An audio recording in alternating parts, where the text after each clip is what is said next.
They tried to call Mother and them.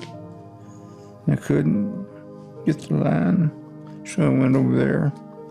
I thought if Buddy is still alive. Buddy Holly, known for his iconic hits like That'll Be the Day and Peggy Sue, was a rock and roll sensation who left an indelible mark on music history.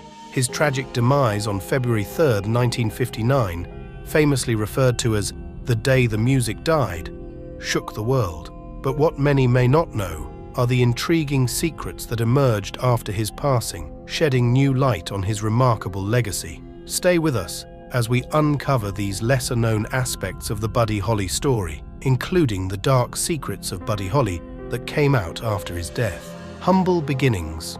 Buddy Holly's journey into the world of music began in Lubbock, Texas, where he was born on September 7, 1936. He was the youngest of the Holly family, with older brothers Travis and Larry and sister Patricia. It was his brothers and their mother, Ella Drake, who nurtured his early musical interests. Buddy's parents, Lawrence and Ella Holly, were not wealthy. His father worked as a tailor, and his mother was a homemaker. Despite the era's challenges, Buddy's early years were filled with love and support from his family, especially his brothers Travis and Larry, whom he admired as heroes. Buddy's musical journey began at a young age when his brother took him to a local talent event at just 5 years old. He was presented with a toy violin that had been rendered silent with an oil coating. The charming performance with his older brothers won over the judges, and the Holly family was awarded a $5 prize. Tragedy struck as World War II took Larry and Travis away from Lubbock. Both brothers enlisted in the Marines and served in the Pacific, with Travis becoming one of the brave souls who stormed Iwo Jima and survived. Discovering his passion for music, by the time the war ended, both of Buddy's older brothers had returned home safely. Travis brought Buddy a heartfelt gift, an acoustic guitar. With Travis providing some basic guidance, Buddy eagerly embraced the instrument and set out to master it. From that moment on, Buddy seemed inseparable from his beloved guitar. His passion for music only grew stronger. 3 distinct genres deeply influenced Buddy's musical journey, each leaving its mark on his unique style. First and foremost, the prevalent country western music of Texas played a significant role in shaping Buddy's early musical experiences. The iconic yodeling voice of Hank Williams had a profound impact on Buddy's vocal style, setting the stage for his future performances. Then there was bluegrass, a genre Buddy delved into with the help of his close friend Bob Montgomery. Traditional stringed instruments like the banjo, mandolin, and fiddle were at the heart of bluegrass music. As Buddy honed his skills, he incorporated elements of this genre into his repertoire, adding depth and versatility to his music. The final piece of the puzzle was rhythm and blues. In the 1940s, R&B was predominantly performed by black artists for black audiences, and it was not considered entirely suitable for young white musicians. However, despite these barriers, Buddy's passion for music knew no bounds. Sneaking into his parents' car alongside his friend Bob, they would listen to R&B radio broadcasts in secret. Buddy was captivated by the raw and soulful sounds of R&B, which resembled classic blues, but featured electric guitars and a distinctive edge. Buddy's infatuation with music blossomed during his high school years as rock and roll burst onto the scene. Buddy was utterly captivated by this new musical movement. Elvis Presley, in particular, left an indelible mark with his innovative style. Buddy's decision to pursue music as a lifelong passion rather than a mere pastime became clear. Teaming up with his childhood friend Bob Montgomery, they began performing together at local gatherings and soon earned recognition as Buddy and Bob. As they grew older, they ventured to bars situated east of Avenue D, where they had the opportunity to witness the performances of black artists. Although Buddy was drawn to raw and authentic R&B sounds, he continued to predominantly play white genres in his live shows. Early struggles and triumphs. Every journey to stardom has its fair share of obstacles, and Buddy Holly was no exception. Before finding his unique sound, Buddy briefly experimented with a bluegrass group. His early recordings, though, failed to capture the magic he longed for. However, his big break was just around the corner. In 1956, a Decca Records talent scout offered Buddy a contract. This marked a turning point in his career. Buddy and Bob, as the group was then known, were Nashville-bound for a recording session. Yet, there was a significant twist in the tale. Decca wanted to sign a solo artist, not a group. Buddy, however, insisted that he wouldn't sign without Bob also being recognized. Bob eventually broke the deadlock by leaving the band and forging a successful solo career of his own. During the Nashville session, Buddy recorded Blue Days, Black Nights, a track that became his first hit. Decca was impressed and signed Buddy to a deal. However, the label's enthusiasm for the record wasn't exactly evident. They sold only 18,000 copies and did very little to promote it. Buddy felt somewhat let down by the major label treatment. Decca's involvement didn't stop at merely producing his records. They often used their studio musicians, insisted on a more conventional singing style, and even prohibited Buddy from playing the guitar on his records. This interference led Buddy and his band to take matters into their own hands. They traveled to Clovis, New Mexico, for independent recording sessions at Norman Petty's studio. It was during one of these sessions that Buddy and Jerry wrote the hit song, That'll Be the Day, inspired by a line from John Wayne's Western film, The Searchers. The song was offered to Decca, but the label's producers delivered a disappointing mix. They instead bet on another single, Modern Don Juan, and even released it on Christmas Eve with the intention of making it fail. A month after their one-year deal with Decca had ended, the label informed Buddy that they had no plans to extend it. However, this didn't spell the end of their connection, as Decca would still retain rights to his songs for 5 more years. Forming the Crickets. The band dissolved after this setback, with only teenage drummer Jerry J.I. Allison remaining loyal to his friend. When the two returned to Clovis for another recording session, manager Norman Petty saw their potential. The arrangement was this. Petty would use his clout as a recording artist to have local DJs air the song, and Buddy and Jerry would come back in February to record an encore of That'll Be the Day. Buddy would name Petty a co-author and cede 50% of the revenues in return. Another issue needed to be resolved. Buddy was prohibited from recording that single with any other label for 5 years due to the Decca contract.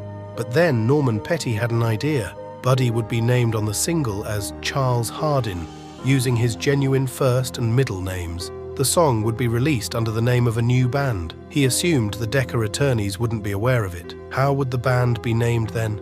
Buddy searched for a similar name because he loved the R&B group The Spiders. For a moment, he thought about the Beatles, but decided that would be too ridiculous for a band name. Then he chose the name The Crickets. Finding his groove. In the summer of 1957, Buddy Holly booked additional recording time with Norman Petty, even though he was still reaping minimal rewards as a songwriter. During this session, the Crickets released their recording of I'm Gonna Love You Too. But that wasn't the only gem Buddy had up his sleeve. He also introduced another piece, Cindy Lou. This song had a slower tempo with a captivating Latin groove. However, there was a challenge. Jerry, the drummer, had difficulty maintaining the rolling tempo during takes. Buddy, being the motivator that he was, offered an enticing deal. He promised to credit Jerry as a songwriter if he could successfully record the entire song in one take. To sweeten the deal, he suggested naming the song after Jerry's infatuated girlfriend, Peggy Sue.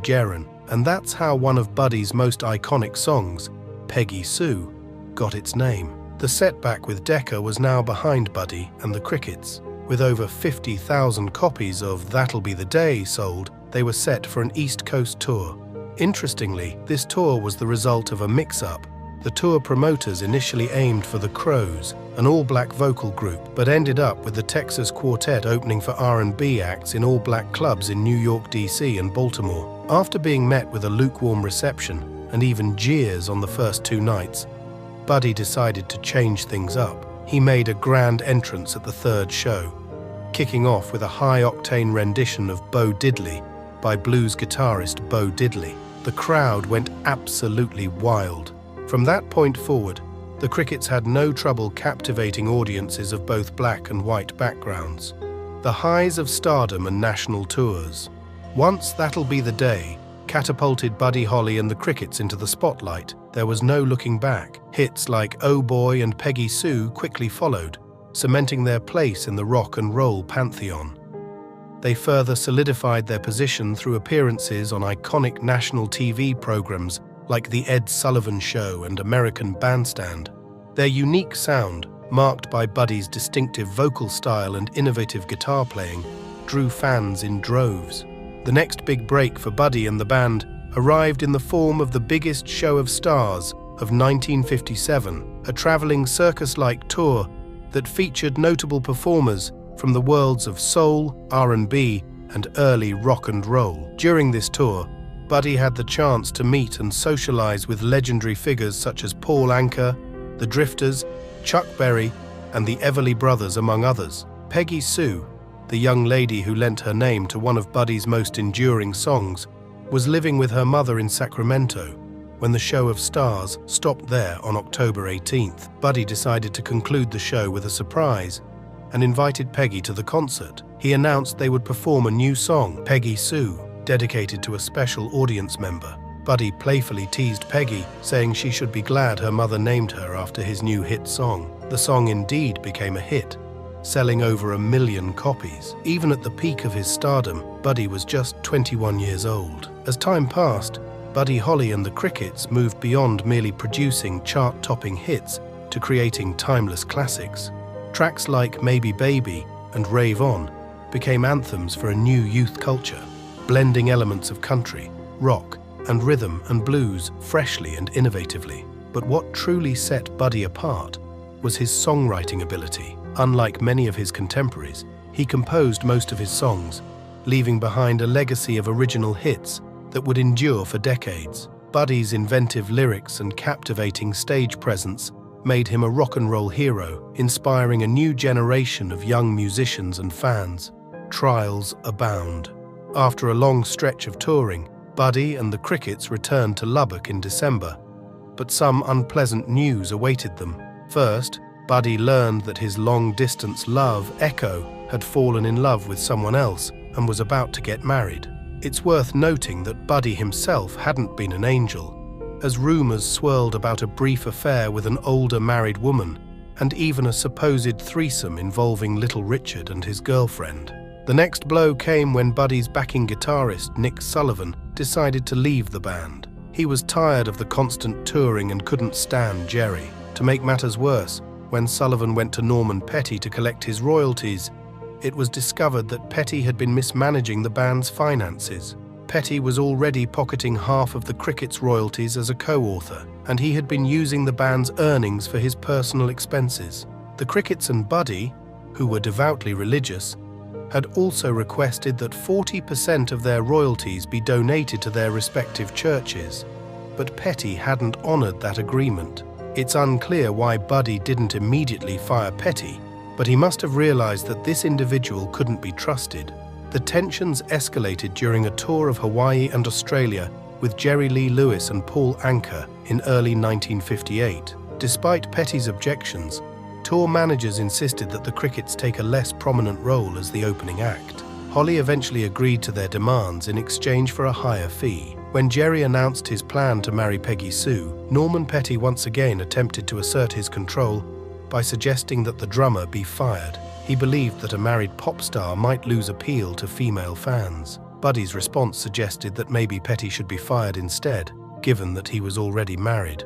However, none of these suggestions were acted upon. As they departed for London on February 27, 1958, Norman Petty was still in the picture. Little did they know that they were about to embark on one of the most influential tours in the history of popular music. Their impact on the British music scene was significant, influencing future artists like the Beatles, Eric Clapton, and the Rolling Stones, who borrowed elements of their stage presence and songwriting style, a love story, and the breakup of the Crickets. In June 1958, Buddy Holly's life unexpectedly turned when he visited his music publisher's office in New York. There, he encountered Maria Elena Santiago, the company's captivating secretary. Maria Elena, who had moved from Puerto Rico to live with her aunt in New York, had never been on a date due to her aunt's advice to avoid musicians. However, Buddy's charm won her over, and they agreed to a date. Just a week later, Buddy introduced Maria Elena to his parents in New York,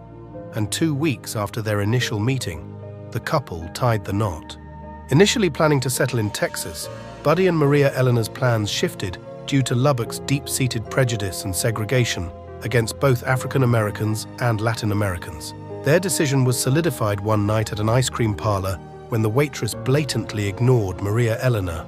Recognizing the need for a more inclusive environment, Maria Eleanor suggested they return to the diverse and multicultural city of New York, a move Buddy readily accepted. For the following 6 months, Buddy immersed himself in the vibrant atmosphere of Greenwich Village. He explored various music genres, attended poetry readings at local coffee houses, and contemplated ambitious plans such as collaborating with artists like Ray Charles and Mahalia Jackson, or even pursuing a career in acting. Buddy felt a deep sense of gratitude towards the music industry, which had provided him with a successful career and ignited his passion for music. This led him to become a music producer, with Ritchie Valens as one of his earliest protégés.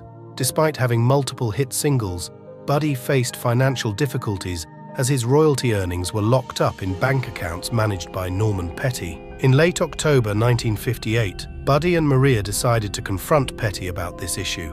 They were surprised to find that Jerry and Joe Mauldin, members of Buddy's band, had been persuaded by Petty to remain under his management. Frustrated by the situation, Buddy was determined to sever ties with Petty and regain control of his money. However, Norman's response, as recounted by Maria, was astonishing.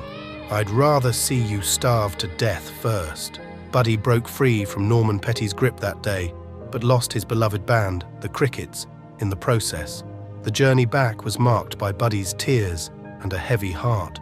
The day music died, Buddy Holly's life came to a tragic and abrupt end on February 3, 1959, profoundly altering the course of rock and roll history. What makes this story even eerier is the series of little decisions and events leading up to that fateful moment. After parting ways with Norman Petty and the Crickets, Buddy was set to embark on the Winter Dance Party Tour in the winter of 1959, alongside J.P. the Big Bopper Richardson and his young protégé, Ritchie Valens. The tour took them zigzagging across the Midwest, performing in small towns in Minnesota and Iowa. The grueling journey took its toll, with the tour participants enduring freezing conditions and inadequate bus heating. Frostbite had even set in for one of them. Buddy, like everyone else, had had enough by the time they reached Clear Lake, Iowa. He had reached a point where he simply couldn't bear the uncomfortable bus rides any longer. That's when he made the fateful decision to charter an aircraft to get to their next stop in Moorhead, Minnesota. Fate would decide who would board that plane, and it was a decision that would forever change the course of music history.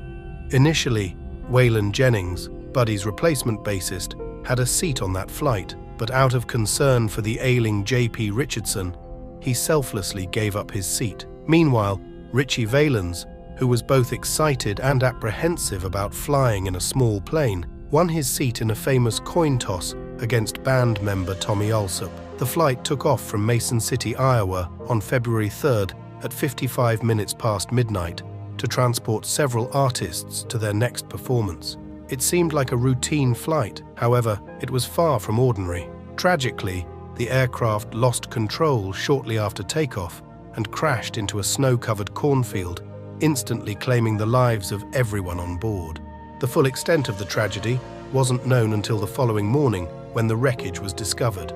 The iconic singer Don McLean would later refer to this tragedy as the day the music died in his famous song, American Pie. This term has since become synonymous with the event, reflecting its shock and profound impact on the music world. Early investigations pointed to factors like the pilot's inability to fly solely on instruments, severe weather conditions, and limited visibility as the primary causes of the crash. Subsequent assessments also mentioned ice on the carburetor, issues with the rudder panel, and an uneven load as contributing factors. Buddy Holly's life was tragically cut short, and his loss reverberated far beyond the technicalities of the crash. What happened to Buddy Holly's widow? Buddy Holly's untimely passing in the tragic plane crash marked a sad moment in music history. The impact was particularly profound on Maria Elena Holley, his wife at the time. Despite the immense attention the plane disaster received, Maria Elena's role in preserving Buddy Holly's legacy is less acknowledged in the annals of history. When Buddy and Maria Elena tied the knot, they had high hopes for their shared future. As Buddy's career soared, Maria Elena often accompanied him on his travels, playing various roles, such as his road manager and secretary. She had the opportunity to be by his side during the fateful tour, but Buddy decided to have her stay back at home because she was pregnant. Maria Elena Holley has shared that had she been there on that fateful day, Buddy might not have boarded the ill-fated plane, because she would have advised against it. Throughout the winter dance party tour, Buddy Holly made frequent calls to check on his young wife, and disaster seemed to loom over the tour, with buses breaking down and people falling sick. However, Buddy did not mention his plans to travel on a small plane. The sudden loss of Buddy Holly took a devastating toll on Maria Elena, leading to a heartbreaking miscarriage. She couldn't bring herself to visit his grave or attend his burial, unable to accept the tragic reality. However, as concerned fans reached out to her, eager to learn more about the legendary artist, Maria Elena recognized her role in preserving Buddy's legacy. She understood that fans wanted insights into Buddy's intentions and the direction he envisioned for his music. This realization inspired her to continue her efforts, and she remains dedicated to this cause to this day. Afterward, Maria Elena Holley had 3 children with her second spouse, from whom she is currently divorced. She safeguards Buddy Holly's intellectual property and resides in Dallas, Texas. In the year 2010, she became a founding member of the Buddy Holly Educational Foundation. Maria Elena acknowledges that it remains emotionally challenging for her to listen to her late husband's songs, but she emphasizes that the music has not died. Buddy Holly's influence on the music world is a vibrant and lasting testament to his enduring legacy. Buddy Holly, far more than just the guy with the iconic geek chic spectacles, was a musical maverick who left an indelible mark on the world of rock and roll. His life story is a fascinating journey, filled with obscure details, dark periods, and unexpected twists. While many adore his polished persona, few know Buddy's rebellious side. In an era where musicians often had limited control over their music, Buddy Holly stood out as a pioneer. He was unafraid to assert his artistic freedom and even cut ties with Decca Records due to creative conflicts. His bold move showcased his determination to chart his course and make music on his terms. Moreover, some experts, like author John Gribben, consider Buddy Holly to be the most influential performer of the early days of rock and roll. What set him apart was his songwriting prowess. Unlike Elvis, he didn't rely solely on cover songs, and he didn't conform to the traditional 3-chord structure borrowed from the 12-bar blues. Buddy Holly was a trailblazer in the world of artist self-management. He wrote, produced, and performed many of his songs, taking creative control away from producers. His innovative approach extended to recording techniques, making him a pioneer. According to Keith Richards, Buddy Holly and the Crickets were history's first self-contained rock and roll band. They were not only songwriters, but also performers of their music. Their ability to record ceaselessly was a testament to their dedication and love for their craft. Another intriguing facet of Buddy Holly's musical journey is his unique instrument taste. While he was best known for his guitar work, he had a penchant for incorporating unusual sounds into his music. A prime example is his use of the Celesta, a unique keyboard instrument that was largely unfamiliar to the masses at the time. Buddy's willingness to experiment and push the boundaries of music is a testament to his creative spirit. Now let's explore the intriguing story of Buddy Holly's iconic glasses. These distinctive glasses disappeared after his tragic passing, only to resurface more than 2 decades later, hidden away in a courthouse supply closet.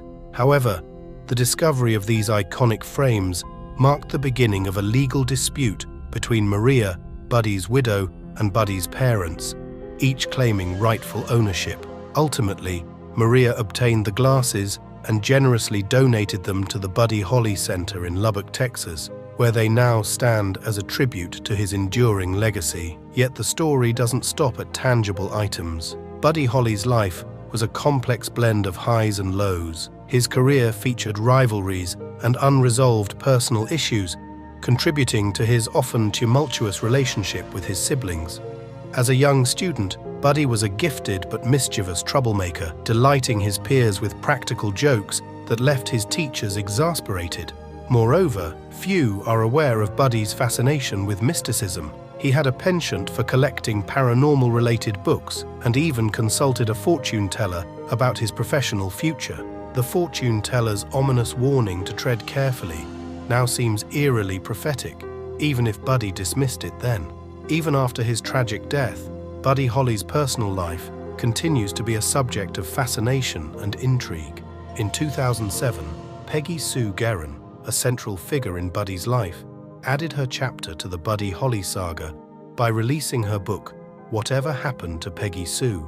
In this captivating memoir, Geron challenges the popular belief surrounding the iconic early rock song, Peggy Sue Got Married.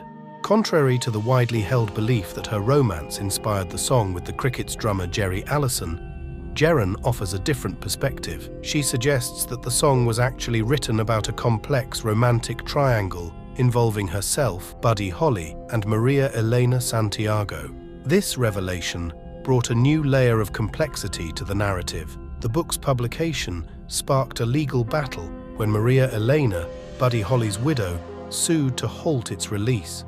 Her response to the allegations was succinct yet intriguing. It's very interesting that this woman makes up all these stories. The conflicting accounts and legal disputes add further layers of intrigue to the dark secrets that came out after his death. Buddy Holly's legacy in the music world has left an enduring mark that inspires artists today. His influence reaches far and wide, extending even to iconic musicians like Bruce Springsteen and the Beatles. Holly's remarkable contribution to the music industry was officially recognized in 1986 when he became one of the first inductees into the Rock and Roll Hall of Fame. What made Buddy Holly stand out wasn't just his captivating melodies and catchy tunes.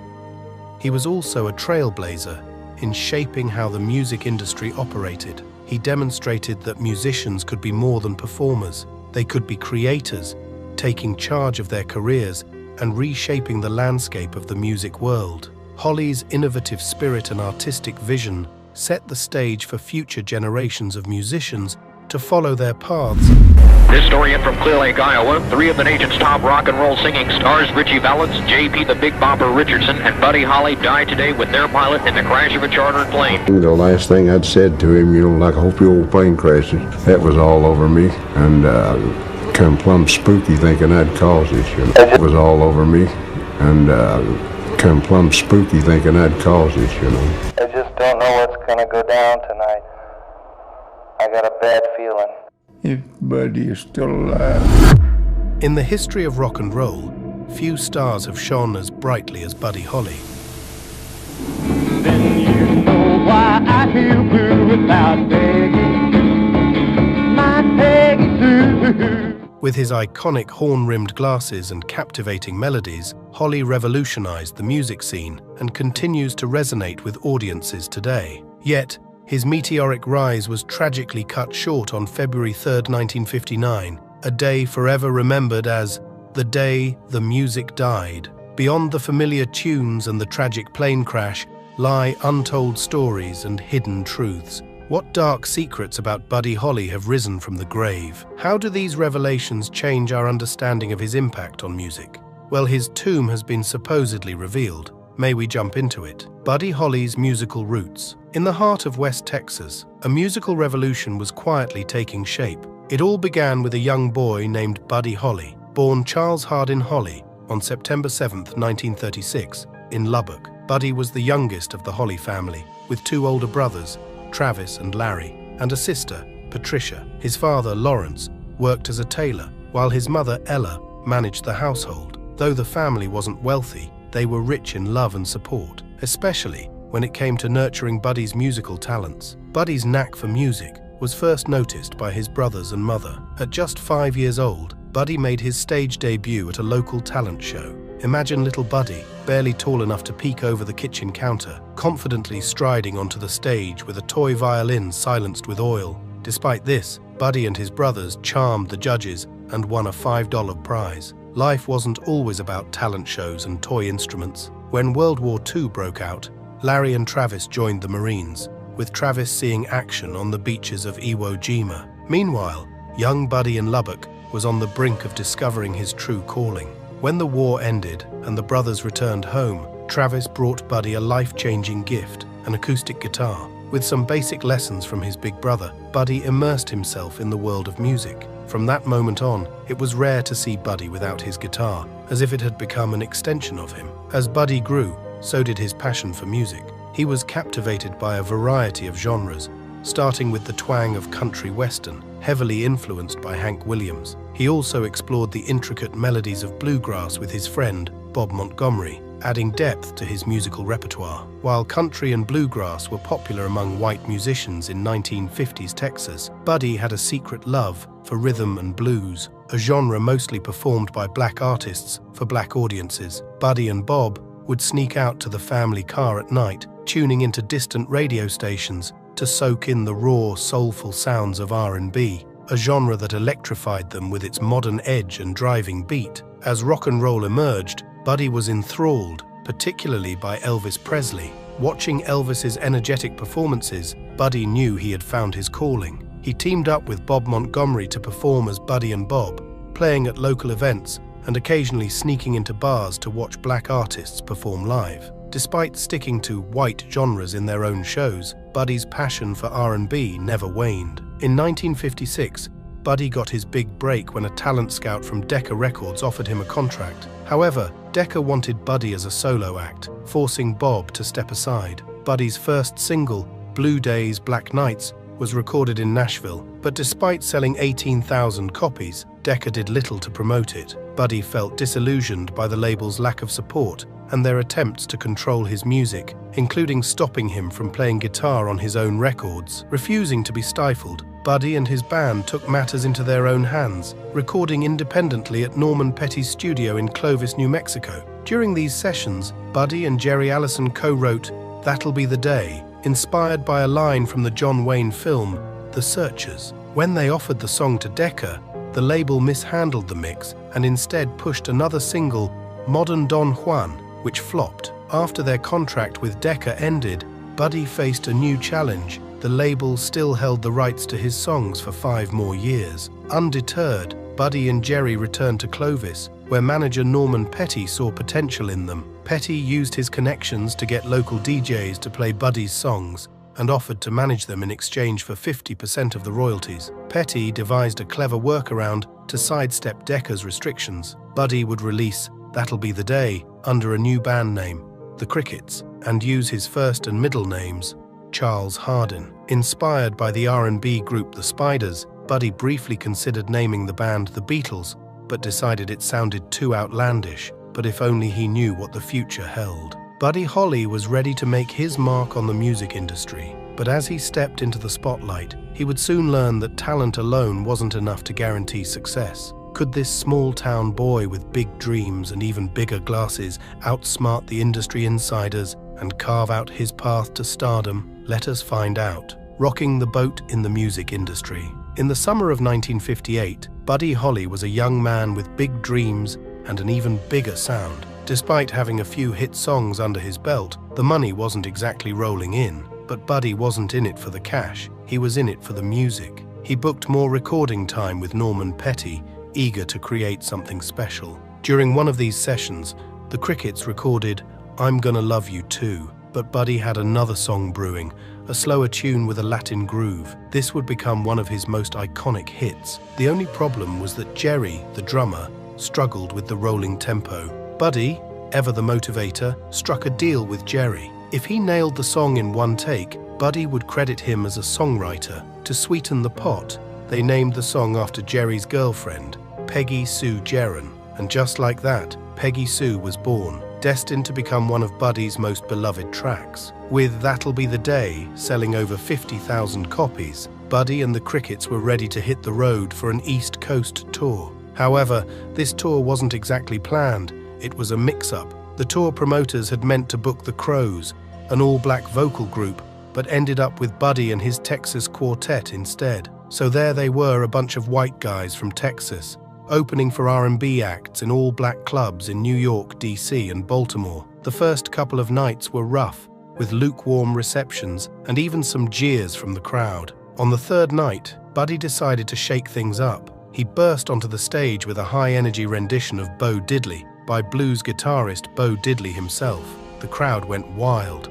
From that moment on, Buddy and the Crickets had no trouble winning over audiences, black or white. As That'll Be the Day rocketed up the charts, Buddy and the Crickets found themselves in the spotlight. Hits like Oh Boy and Peggy Sue followed, cementing their place in the rock and roll pantheon. They even scored appearances on national TV shows like The Ed Sullivan Show and American Bandstand. The real game changer came with the biggest show of stars of 1957 tour. It was a traveling circus of music, featuring the hottest acts in soul, R&B, and early rock and roll. Buddy and the boys were rubbing elbows with legends like Paul Anka, the Drifters, Chuck Berry, and the Everly Brothers. Speaking of Peggy Sue, the girl who lent her name to one of Buddy's biggest hits, she was living with her mum in Sacramento when the show of stars rolled into town on October 18th. Buddy, always one for a grand gesture, decided to end the show with a surprise. He invited Peggy to the concert and announced they'd be performing a new song, Peggy Sue,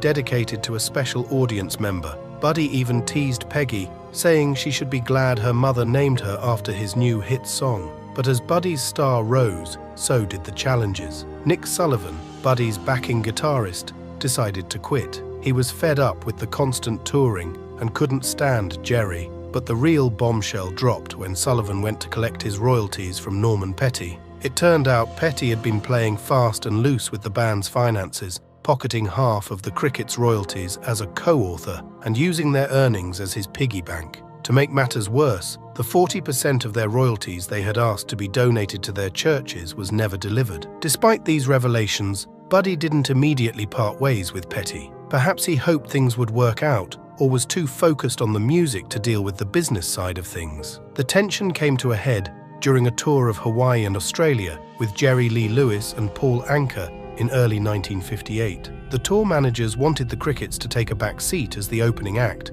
which didn't sit well with Petty, but Buddy, ever the pragmatist, agreed to their demands in exchange for a bigger paycheck. When Jerry announced his plans to marry Peggy Sue, Norman Petty suggested firing the drummer, worried that a married pop star might lose his appeal to female fans. But Buddy wasn't having it. He fired back, suggesting that maybe Petty should be the one to go, seeing as he was already married himself. Despite all this behind-the-scenes drama, Buddy and the Crickets were about to embark on one of the most influential tours in the history of popular music. On February 27, 1958, they set off for London, with Norman Petty still lingering in the background, like a bad penny. Little did they know, their impact on the British music scene would be seismic, inspiring future legends like the Beatles, Eric Clapton, and the Rolling Stones. Rise to stardom. In the summer of 1957, Buddy Holly was on the verge of a major breakthrough, with That'll Be the Day climbing the charts and selling over 50,000 copies.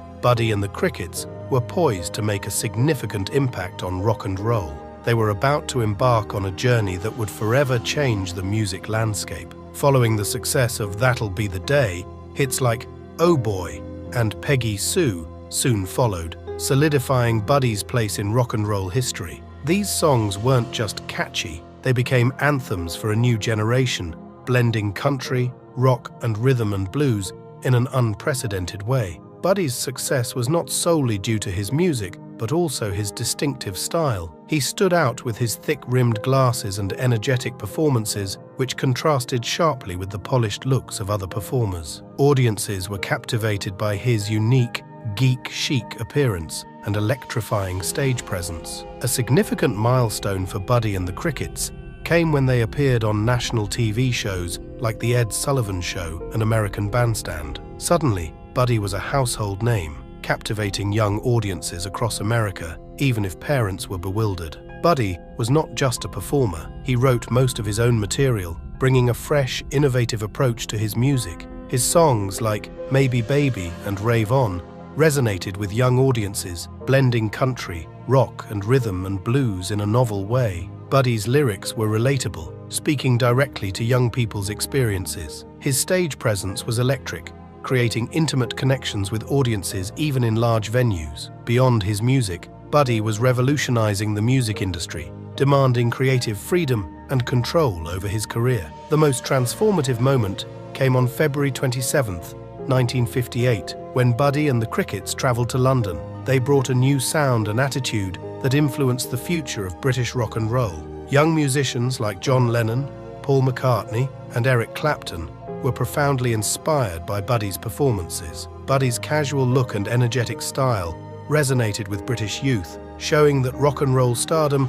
was about authenticity, not polish. This revelation helped pave the way for the working-class heroes of the 1960s British rock scene. During the London tour, Buddy's confidence grew. He experimented with new sounds and dreamed of incorporating orchestras into his music, pushing the boundaries of rock and roll. Despite his rising success, tensions with his manager, Norman Petty, were escalating. As the London tour ended, Buddy Holly found himself at a crossroads. He had achieved remarkable success with hit records, adoring fans, and a growing international reputation. However, he also had a vision for the future that required greater control over his career, finances, and artistic direction. As Buddy Holly's star soared, the bright lights of fame cast long shadows. Behind the chart-topping hits and electrifying performances, a more complex story was unfolding. What hidden battles was Buddy fighting as he smiled for the cameras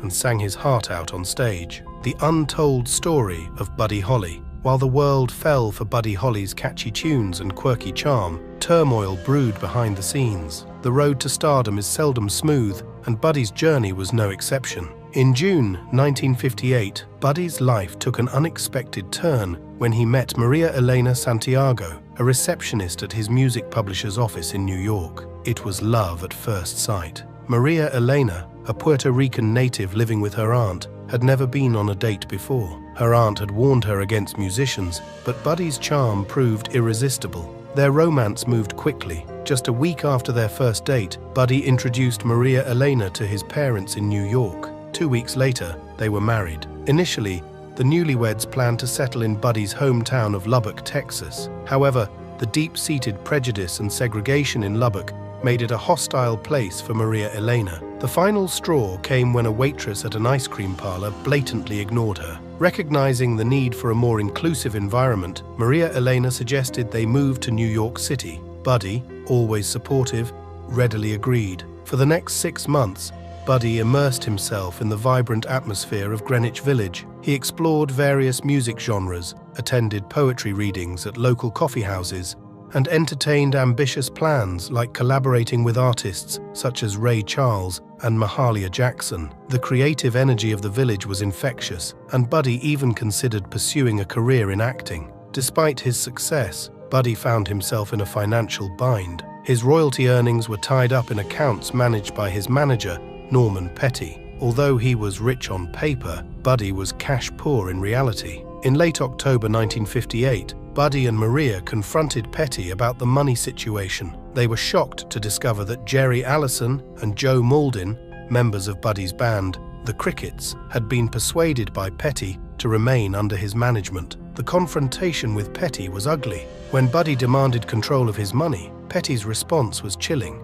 According to Maria, he said, "I'd rather see you starve to death first." This brutal wake-up call led Buddy to break free from Petty's grip, but at the cost of losing the Crickets. The journey back home was somber, marking the end of an era and the beginning of a new chapter in Buddy's life. Despite the setbacks, Buddy's passion for music remained undiminished. He began exploring new avenues, including becoming a music producer. One of his earliest protégés was a young artist named Ritchie Valens. Buddy saw in Ritchie the same fire and passion for music that had driven his own career. However, rumors about Buddy's personal life began to swirl. Stories of a brief affair with an older married woman and wild tales of a supposed threesome involving little Richard and his girlfriend added to the pressure Buddy was already feeling. Through all these trials and tribulations, Maria Elena remained Buddy's rock. She stood by him, offering support and advice as he navigated the treacherous waters of the music industry. Their love story,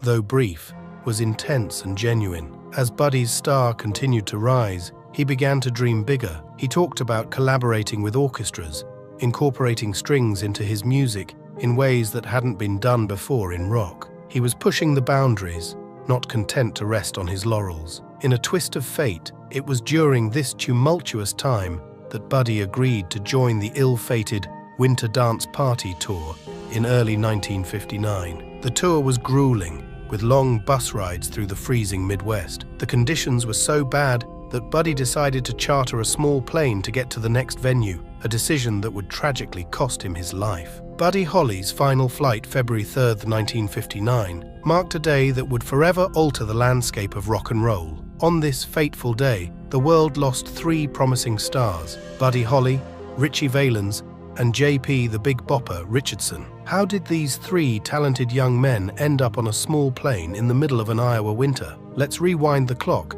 and unravel the events leading to this tragic moment in music history. It all began with the Winter Dance Party Tour, a grueling series of gigs across the Midwest during the harsh winter of 1959. Imagine a group of young, energetic musicians crisscrossing Minnesota and Iowa, performing night after night in different small towns. It sounds adventurous, but it was more like a nightmare. The tour's conditions were brutal. The musicians were packed into an old bus with a faulty heating system, zigzagging across the frozen landscape. The schedule was relentless, with nearly nightly performances. The winter weather was particularly harsh, with temperatures plummeting well below freezing. The old bus was no match for the bitter cold, and one drummer even suffered frostbite on his feet. The misery took a toll on everyone, especially Buddy Holly. Fresh from his split with the Crickets and manager Norman Petty, Buddy joined the tour to make some quick cash, bringing along Waylon Jennings as his new bassist. Also part of the lineup were Ritchie Valens,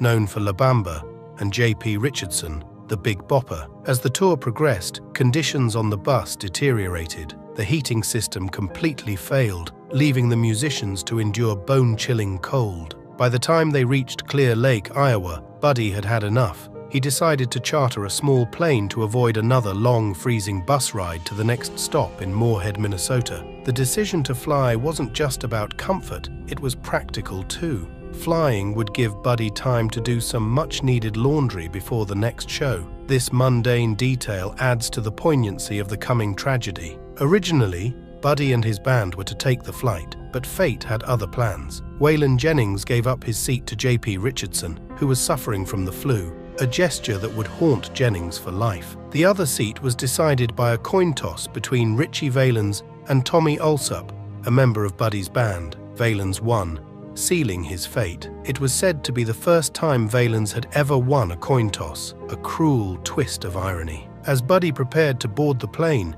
he joked with Waylon Jennings about the bus ride ahead, saying, "I hope your old bus freezes up." Jennings replied, "Well, I hope your old plane crashes." This dark humor between friends would weigh heavily on Jennings in the years to come. The Beechcraft Bonanza took off from Mason City, Iowa, at 12:55 a.m. on February 3rd. The weather was deteriorating, with light snow, strong winds, and poor visibility. The pilot, Roger Peterson, was young and relatively inexperienced, particularly in such challenging conditions. What happened minutes after takeoff remains a mystery. The plane crashed into a cornfield shortly after takeoff, killing all aboard instantly. The wreckage was discovered the next morning, strewn over several hundred feet. The bodies of the musicians were found scattered around the crash site, a grim scene that haunted those who discovered it. The news of the crash sent shockwaves through the music world. Buddy Holly was just 22 years old, Ritchie Valens only 17, and J.P. Richardson was 28. Three bright lights of the rock and roll world extinguished in an instant. This tragedy became known as the day the music died, a phrase immortalized by Don McLean in his 1971 hit, American Pie. The loss was deeply felt by fans and fellow musicians alike. Investigators pieced together the crash's causes, citing bad weather, pilot error, and confusing aircraft instrumentation. Some speculated that ice on the wings played a role, while others pointed to the pilot's lack of experience with instrument flying. Beyond the technical details lies a human story of young men chasing their dreams and pushing themselves to the limit. For those left behind, the crash left an indelible mark. Waylon Jennings struggled with survivor's guilt, haunted by his last exchange with Buddy. Buddy's widow, Maria Elena, was pregnant at the time and miscarried shortly after hearing the news, adding another layer of tragedy. the music world rallied with benefit concerts and tributes, but nothing could fill the void left by these talents. The crash site in Iowa has since become a pilgrimage spot for music fans, marked by a memorial featuring Buddy Holly's trademark glasses. The day the music died serves as a reminder of life's fragility and fate's unpredictability. It's a cautionary tale about the dangers of pushing too hard and the risks of life on the road. Yet it's also a testament to the enduring power of music. Buddy Holly, Ritchie Valens, and the Big Bopper may have left us too soon, but their music lives on. Their influence is heard in countless artists, ensuring the music never really died, but instead took on a new form, carried forward by those they inspired. As we remember that fateful day, we're reminded of the price of fame, the risks of the road, and the enduring legacy of those who dare to chase their dreams. Though that day silenced 3 incredible voices, it also ensured they would never be forgotten. As the initial shock faded, a new chapter in rock and roll history began to unfold. Buddy Holly's tragic end became the unlikely catalyst for an enduring legacy. How did Buddy Holly's untimely death transform him from a rising star into a timeless music icon? Buddy Holly's enduring impact. In the immediate aftermath of the crash, the music world was in shock. Fans mourned, fellow musicians paid tribute,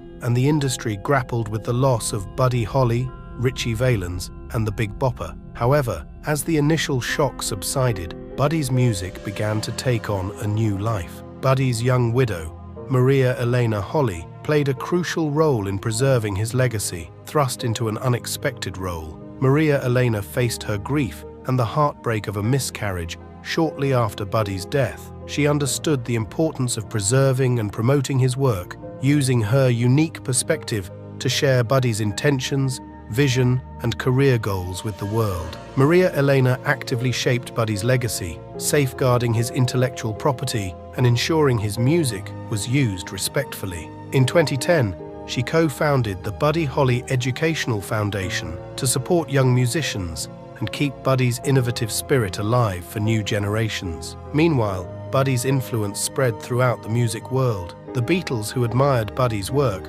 covered several of his songs in their early days. Paul McCartney later acquired the publishing rights to Buddy's catalogue, ensuring his music would continue to be celebrated. Buddy's impact extended beyond his contemporaries. New generations of musicians found inspiration in his innovative approach to songwriting and performance. Artists like Bob Dylan, the Rolling Stones, Elton John, and Bruce Springsteen cited Buddy as an influence on their work. What made Buddy's music endure was not just the quality of his songs, but also his pioneering approach to music making. He was among the first rock musicians to write his own material, paving the way for the singer-songwriter movement. His use of innovative recording techniques, like double-tracking vocals, influenced music production for decades. The demand for Holly records was so great, and Holly had recorded so prolifically, that his record label was able to release new Holly albums and singles for the next 10 years. Norman Petty produced most of these new editions,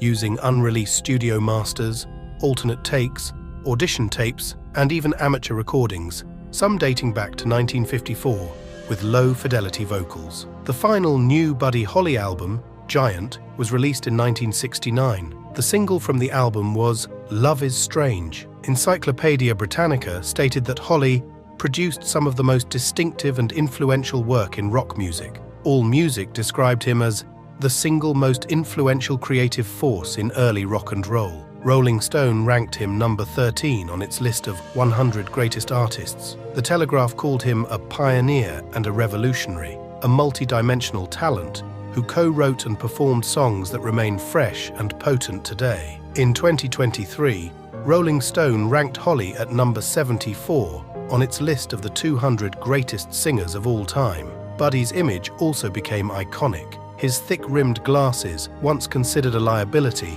became a symbol of his authenticity. In an era of slick, polished images, Buddy's down-to-earth look resonated with fans and artists alike. As years passed, Buddy's legacy grew. He was among the first artists inducted into the Rock and Roll Hall of Fame in 1986. His hometown of Lubbock, Texas, embraced his legacy, opening the Buddy Holly Center to celebrate his life and work. Buddy's music continues to resonate with new audiences, each generation finding timeless qualities in his songs. However, his legacy has also seen controversies. In 2007, Peggy Sue, the inspiration behind one of Buddy's famous songs, published a memoir challenging the popular narrative of the song's creation, leading to a legal dispute with Maria Elena Holley. Despite occasional controversies, researchers and biographers have delved into lesser-known aspects of Buddy Holly's life and career, unveiling a complex portrait of a young man who was not only a talented musician, but also a shrewd businessman. Buddy pushed boundaries both musically and socially, demonstrating a determination to maintain creative control over his work. Ultimately, Buddy Holly's legacy is remarkable for its enduring growth and evolution. His brief career has blossomed into a lasting influence that spans generations and genres. Though Buddy left us too soon, his music, spirit and impact on rock and roll live on. Celebrating Buddy's life and work allows us to engage with a living legacy that continues to shape the way we create, perform, and experience music. The music never really died. It took on a new life, resonating and inspiring more than 6 decades after that fateful night in Iowa. Thanks for watching. Don't forget to like, comment, and subscribe to our channel for more interesting videos. Check out another intriguing video by clicking on the one appearing on your screen right now.